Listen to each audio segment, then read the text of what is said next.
जिओर सबुठारु सस्ता प्लान नुआ प्लान लॉन्च होईची जेउथिरे आपण फ्री रे मागणारे Netflix Amazon Prime Disney plus Hotstar package free रे पाई परिबे।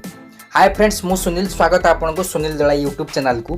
तेबे आजिर वीडियो रे आमे डिटेल्स रे जानिबा आपण फ्री रे केमिति Netflix Amazon Prime Disney plus Hotstar package पाई परिबे कोनोसी एक्स्ट्रा रिचार्ज न करी जिओर नुआ ऑफर रे।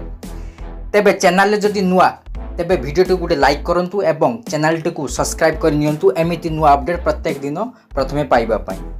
जिओर अनेक ऑफर रही जहाँकि पोस्टपेड और प्रीपेड प्लान रो सब्सक्रिप्शन सहित अनेक ऑफर देई थाए। एथिरे हाई स्पीड डाटा सहित मागणा ओटीटी स्ट्रीमिंग प्लेटफॉर्म भली सुविधा रही।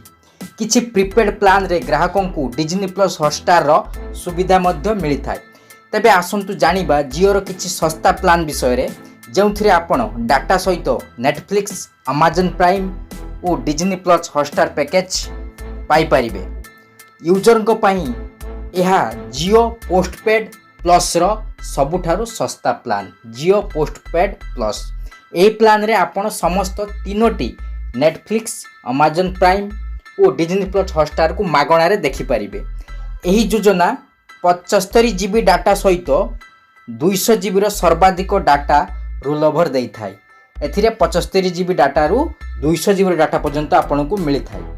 75 जीबी डाटा सीमा अतिक्रम करिया परे यूजर मानकू 10 जीबी मूल्य रे 10 टंका 1 जीबी मूल्य रे डाटा किनिबा को पड़ी थाए। माने गोटे जीबी पाई आपन को 10 टंका 1 जीबी 10 टंका। एही योजना दिन को अनलिमिटेड वॉइस कॉल 100 एसएमएस रही। यह सो अमेजन प्राइम वीडियो सब्सक्रिप्शन पाई एक्सेस गोटे वर्ष पाई वैलिड रही। गोटे वर्ष अमेजन प्राइम आपण पाई परिबे। एही समस्त ऐप रो खर्च मासिक हिसाब रे देखिले आपण एही प्लान जरिया रे 1000 टंका आपण संचय करूछंती। यह व्यतीत आपण प्रीपेड व्यवहार करूछंती तो जिओ रो 401 टंकिया प्लान 598 टंकिया प्लान 777 टंकिया प्लान और 2599 टंकिया प्लान रे ओटीटी प्लेटफॉर्म रो सब्सक्रिप्शन फ्री रे मिलुची। तेबे ये नुआ अपडेट आपन को केमति लागिला कमेंट सेक्शन रे लिखि जणांतु।